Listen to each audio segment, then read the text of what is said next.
Right, Shalom. First, I'd like to give all praise unto Yahweh Shami Hawashai, and double honors unto the elders and the apostles at Great Millstone, and honors to you brothers out there on the highways and the byways teaching this word in all sincerity. It's the brother Rakaya Kwam, and this is going to be a continuation going into the World War III and how the alliances play a role, man, in this coming final war. Okay, and I thought this time, man, we'll go into Ezekiel the 38th chapter and show you that the prophecy spoke about Russia and their allies. Okay, we all know that this prophecy speak about America and their allies. If you're, familiar with NATO, you would know that NATO in the scriptures is the beast, and America is the whore which sitteth on the beast. Okay, which is also part of the beast, but it sits on the beast. All right. So that's America, and you got NATO. That's that power structure right there with the 10 kings. Okay, but you also got the Russian alliances, which are spoken of in the scriptures, but the detail of it was gone into in the book of Ezekiel the 38th chapter. Now, going to Ezekiel the 38th chapter now. Well, let's start with Revelations 20 and 8, and then we'll go back to Ezekiel the 38. So Revelations 28 says, and shall go out to the... Well, let's get up a bit. Revelations 20 and 7 says, and when the 1,000 years are expired, so this is talking about, at this point, this is talking about after the so-called Dark Ages, okay? Satan shall be loosed out of his prison. Satan represents the so-called white man. And he shall go out to deceive the nations which are in the four corners of the earth, Gog and Magog, to gather them together to battle, the number of whom is as the sand of the sea. So the so-called white man, he's basically, is in his hand, and he's basically orchestrating this World War III, which shall be his own destruction. And it mentions who? Gog and Magog, because Gog and Magog is a major player in this World War III, okay, which is Russia. Okay, Russia and their allies versus America and NATO and their allies. That's what this World War III basically is going to be. Which we don't have a dog in this race, because the Lord is against both Russia and America. But America's going to come out worse off than anyone, because the Lord has a special judgment for it. So let's go back to Ezekiel 38, and then we're going to learn a little bit about Gog and Magog and the role they play. So this is Ezekiel 38 and 1. It says, and the word of the Lord came unto me, saying, Son of man, set thy face against Gog, the land of Magog, the chief prince of Meshech and Tubal, and prophesy against him. Now Meshech and Tubal represent those Caucasus regions, okay, which is really on the Russians' control. Some of them countries there broke off from the Soviet Union, but Russia still have military pacts and basically still control them countries today. Okay, right? Basically, they still Kyrgyzstan and all them countries. Basically, still got influence over them. All them little countries that are underneath Russia right now, they used to be in the USSR, they still got control over them. They just, it's unofficial. Okay, that's why it's known as the chief prince of Meshech and Tubal. All them Caucasus regions, like Crimea, that's all in that Caucasus region. Okay. It says, and say, thus saith the Lord God, behold, I am against thee, O Gog, the chief prince of Meshech and Tubal. So that means that Russia, it ain't going to end well for Russia either. Okay, they're going to lose a lot of men. And I will turn thee back and put hooks into thy jaws. Now, what's that talking about? The bear, Russia, what point was that? During the Cold War, they were at a hostile stance against America. But after the fall of the Soviet Union, Russia became more peaceful towards America. Basically, they cut a deal that Russia and communism will have their half of the world, and America and NATO would have their half. And basically, Russia wouldn't infringe on the security of America and NATO wouldn't infringe on the security of Russia. So that's why you had a buffer zone of nations who were neither to join Russia or to join NATO. But as you know, NATO's taking a piss. NATO has started to try and bring those countries which are the buffer between Russia and NATO into NATO. They like they're trying to get Ukraine and bring Ukraine into NATO, and Georgia and all these countries. So they're infringing on the security of Russia by going into Afghanistan and all these countries that surround Russia. They're infringing on the security of Russia, which is what has brought Russia back to a hostile stance. They've come back to a hostile stance because they can see that the American empire, the other half of the world, wants to take them out and take over their influence. Okay, that's what's been happening over the last 10 years. America is trying to gain ground on Russia. Okay, and Russia's realizing that sooner or later they're gonna lose they're gonna lose any advantage that they have. So Russia's fighting back now, and they're not willing to lose any more ground. It says, "And I will bring thee forth, and all thine army, horses and horsemen, and all them clothed with all sorts of armor, even a great company with bucklers and shields, all of them handling swords." And that's what you see. Russia is at full battle readiness right now. Okay, that's the Lord. Persia. Now Persia represents Elam. Now Persia represents Iran, but it also represents India and all them countries too in a wider sense, because they're all Elamites. But mainly it represents Iran.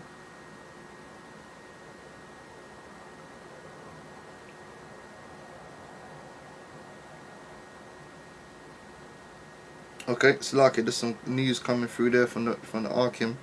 Some protests going on over here in London over the ISIS shit, some Turkish and Kurds.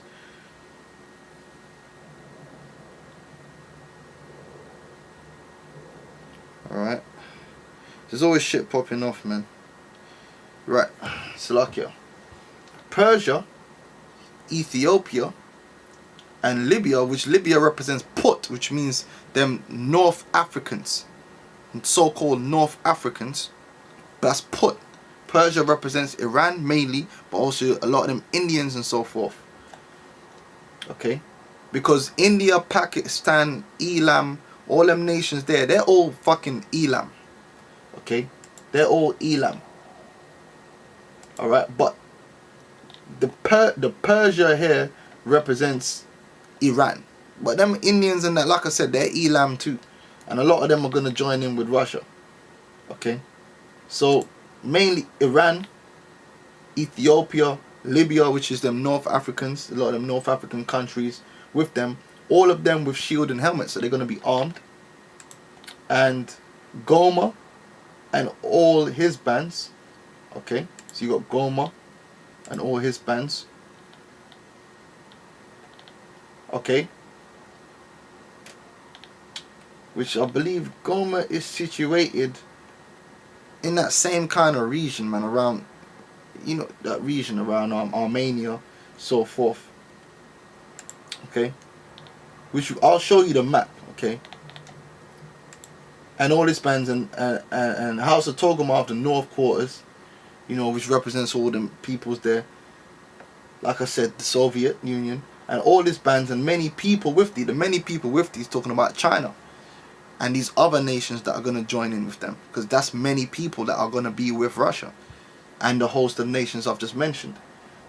Now it says, "Be thou prepared." So scriptures say Russia would prepare for war and prepare for thyself, thou and all thy company. So Russia's going to help their allies prepare that are assembled unto thee, because we all know that the leader of the China is going off what Russia's saying. Russia's the one building up China. They're the one boots in China, because China ain't near America, they're near Russia. Russia's the big boy in their border. A lot of these nations, they side in with Russia because Russia's that big boy and they know if anything pops off and they're enemies with Russia, they're going to be the first to get it. Okay, so they being smart, so they're dealing with Russia. Russia is the leader of that entity, man, and whereas America is the leader of the other entity. Okay, and be thou a guard unto them. So Russia's protecting their allies from being destroyed even now by America, just like Russia's protecting Syria, they're protecting Iran. Okay, now let's get some articles here to show you this. Now, this is from the international. Let's get some zoom in here. Oops. Okay, let's zoom out. But this fucking zoom is taking a piss. Okay. Right there you see Putin, which his name, I forgot. You break down his name, man. It means the one who goes the way. I forgot how you break it down, but you look into it, man. It's Vladimir Putin, man. That's a deep name, and that's what his name is a powerful name. In fact, let me see if I can look it up again. Because I remember I was looking it up, man.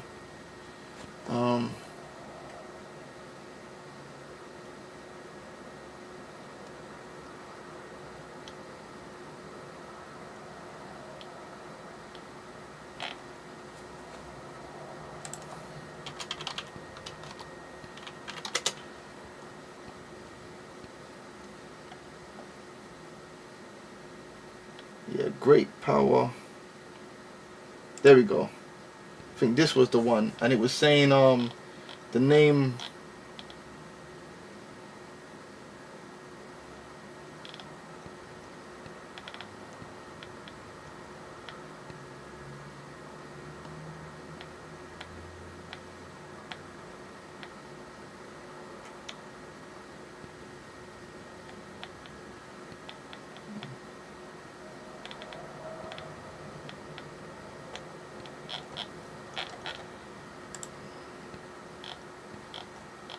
Pretty sure this was the one that was breaking out what the word Putin means. I think it meant path. I think it meant path to rulership or greatness. Okay, which basically that's what Putin is showing the Russian people, and that's why the Russian people are behind him, because Putin is bringing out that spirit of Mother Russia, of Russia being the sole, going to be the sole power over the earth. Okay, that's the spirit that Putin is, and that's why the people are following him. He's bringing him back that nationalism.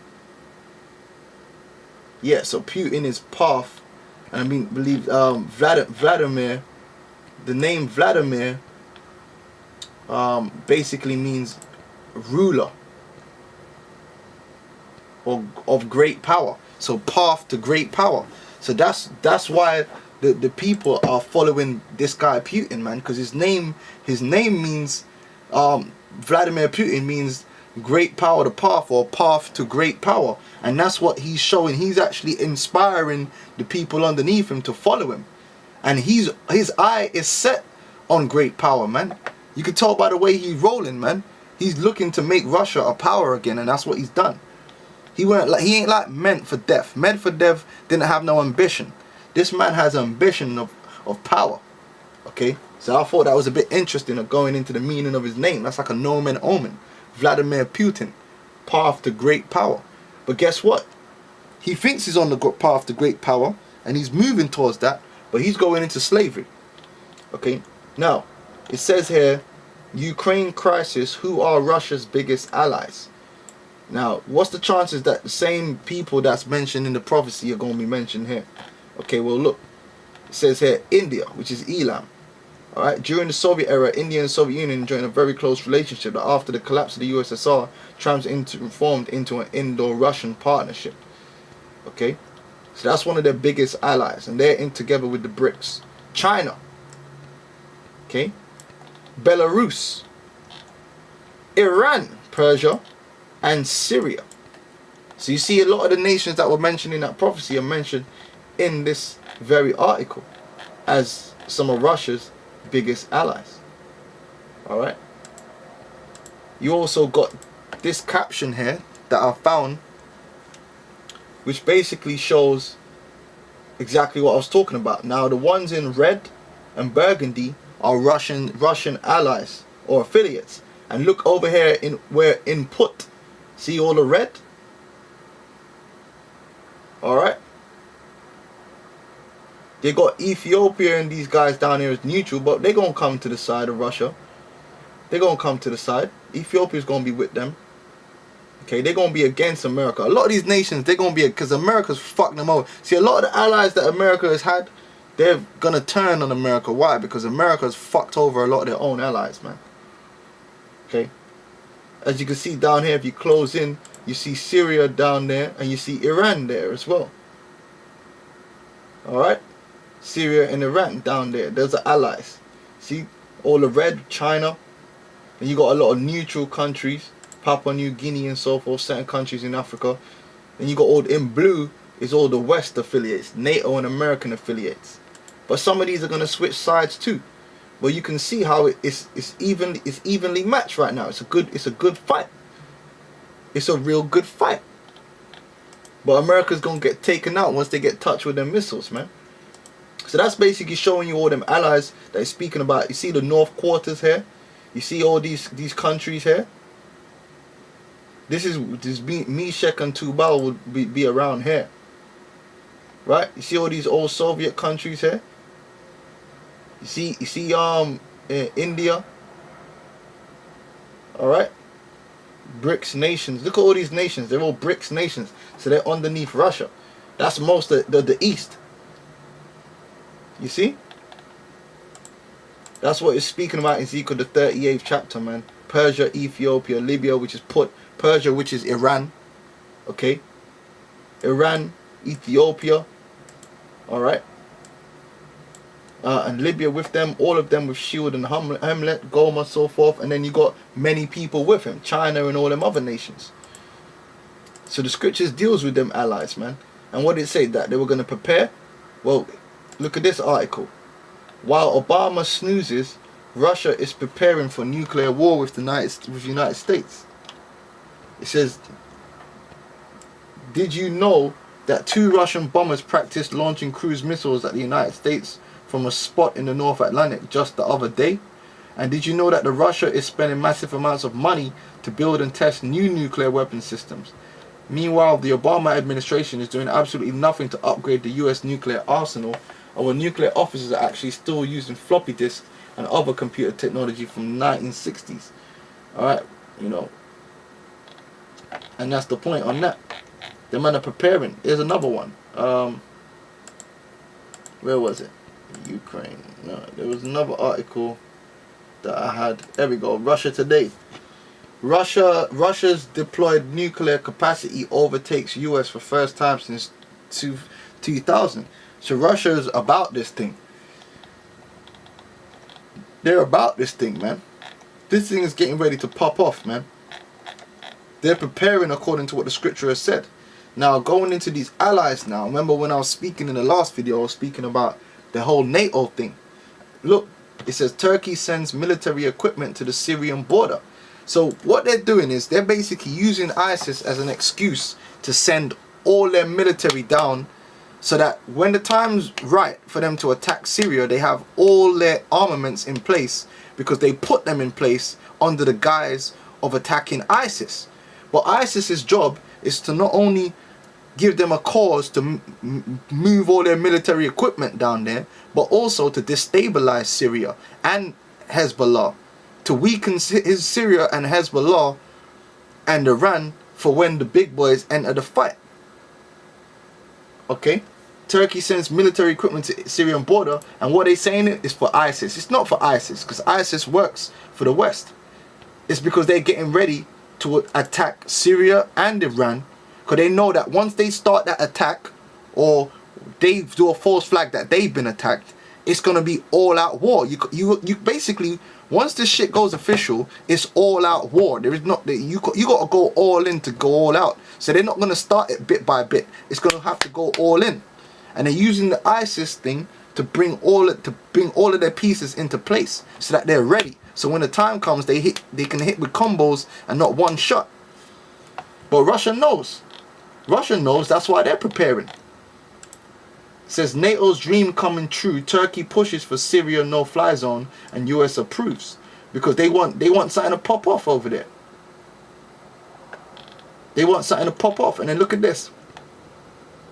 NATO says we'll protect Turkey if ISIS battle spills over to Syria. So that's giving NATO an excuse to put more armaments behind Turkey, and they're just getting, but that's the scriptures. The Lord said that they're gonna gather together the troops down there in the valley of Jehoshaphat. They're using ISIS as an excuse to bring all their armaments down there in the Middle East.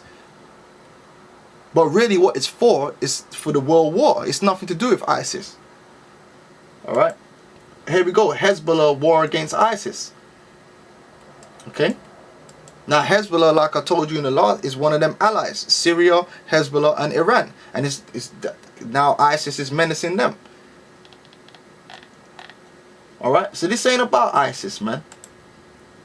This is about preparing for World War III, and the West are preparing, and the Russians are preparing.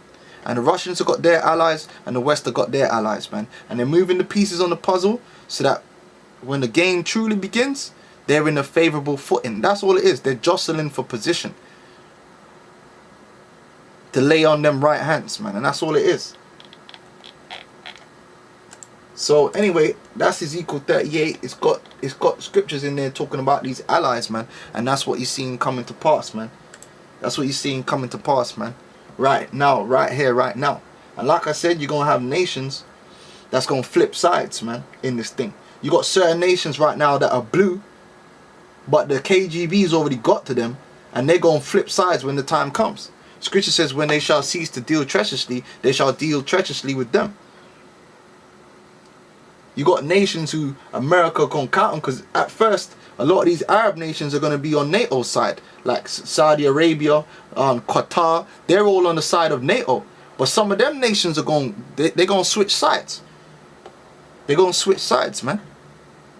Alright, Japan. Japan ain't forgot what America did to them. Now, they hate the Chinese, but guess what? They also hate America. And they're right there. Look where Japan is, man. Japan is right there next to China and Russia. So if Japan's smart, who the fuck you think Japan are going to go with? They ain't stupid. If they get into a world war situation, America don't give a fuck about Japan. Japan's going to be fucking destroyed, man. It makes more sense for Japan to join with Russia and China. Don't you think they've already, the Chinese officials behind closed doors and the Russian officials have already cut a deal with Japan? They're saying, look, fuck America, man. What America done for you? They nuked you. They built nuclear power plants and fucked your shit up. They've been oppressing you all this time. And the British. Okay? Now, we both know China and Japan, they got beef, history and beef, but they ain't friends with Britain or America either. Alright? So, yeah. I hope it was edifying. And, you know, that's why you just got to keep an eye on all this geopolitical that's going on around the world, man. Because it's all part of this World War III, and it's all in the scriptures. It's all in the scriptures, man. The allies, everything, man. Who the heads are going to be. The whore that sits on the beast, America, and Gog and Magog. Those are who gonna lock horns. So all you guys out there bugging out over ISIS, ISIS is not the deal. ISIS is not what you should be worried about, man. ISIS is just a little proxy army that the Americans are using right now to give them an excuse to get into position to attack Syria and Iran. That's all it is. And then you also using them to destabilize those countries, to weaken them a little bit.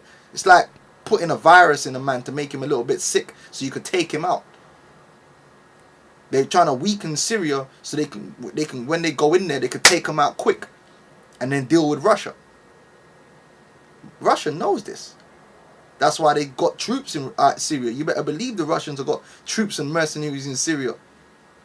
But the whole world is against ISIS because they're not showing their hand. The Russians know, they know what's, come on, man. If we know the Russians and KGB and they know what's really going on with ISIS, and you trust me, they got countermeasures out there. And then you see what happened recently with that Iranian military post that exploded. That was covert operations by Mossad, man.